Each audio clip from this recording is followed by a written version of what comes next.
Welcome to your Daily 5 for Wednesday, January 15th, 2025. I always check out what the PSN Plus service offers as part of their monthly games, and I noticed that they had added Suicide Squad Kill the Justice League to the roster for January.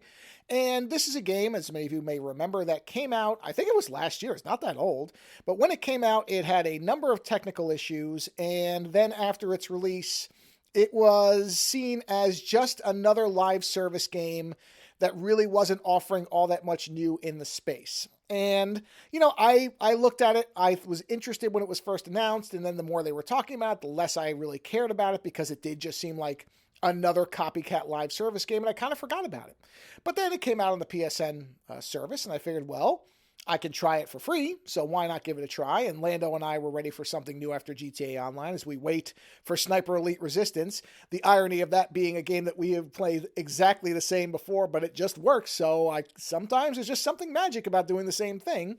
But in any event, I said, well, let's try this thing. Let's see if it's any good. Worst case, all we do is uninstall it. And we've been playing it for a little while now. And one of the comparisons Lando makes, we will probably talk about it on Friday, is to the Outriders game that we played a while back. I think it's actually a very fair comparison. But what's become evident to me is that this is a game that should never have been made to the level that it was made. And what I mean by that is, if this game had been a $30 release on a much smaller scale, on a stripped back kind of aspirational scale, I think it probably would have done much better. It's a beautiful game, no doubt about it. There's a lot of really wonderful facial animation in some of the characters. The voice work is kind of all over the place, but when it's good, it's very good.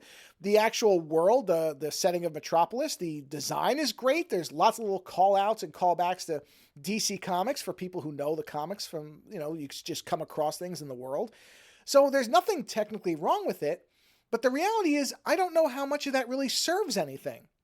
And this is part of a conversation about how much games are costing and how much they're being made to be at these AAA levels. This has been going on for quite a while. A number of different prominent voices in the games industry have been saying this is unsustainable.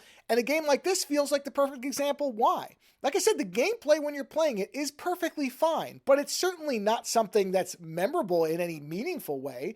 The story is okay.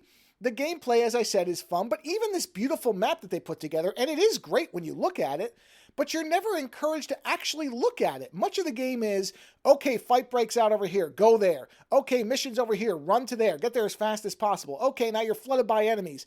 And you're not really appreciating anything. You're not actually using the environment in any meaningful way. You're not taking advantage of the skyscrapers of Metropolis or any of these prominent locations like the Daily Planet. They don't become functional as part of your gameplay.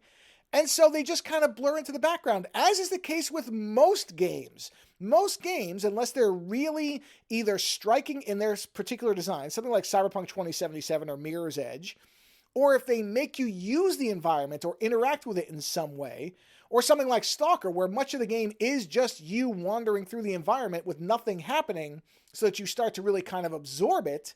And many other games, they just kind of have it there, and it's pretty enough to look at once, and then you forget about it. So, yeah, I feel like this game was over-engineered. It aimed too high for what it fundamentally was. It could have worked much better if it had been probably a map half the size, with combat a little bit more restricted, a little bit more varied, and instead of charging the full price for this game, and having the almost inevitable technical problems that any day one game, I don't even really care about that. All games now tend to launch with problems, or almost they seem to. But it just feels like this is a game where you sit there and go, I'm never going to spend 100 hours in this world. It just is not built for that. And trying to make me feel like I have to is not going to work. And so if I had paid $60 or $70 for this, would I have been really upset about it? Yeah, probably. But playing it for free? Sure, it's fun. If I'd paid $30, yeah, okay. I think that entertainment value is there. But again, this does feel like a larger problem with all video games, or at least a lot of them, and that does seem to now be eroding, which is good because it's overdue. But it's this idea that not every game has to be 100 hours. Not every game has to look perfect and have every reflection perfectly tuned for realism. Sometimes fun games are just fun games. So I don't think Suicide Squad is the worst game in the world, but I understand why a lot of people didn't really glom onto it. Later.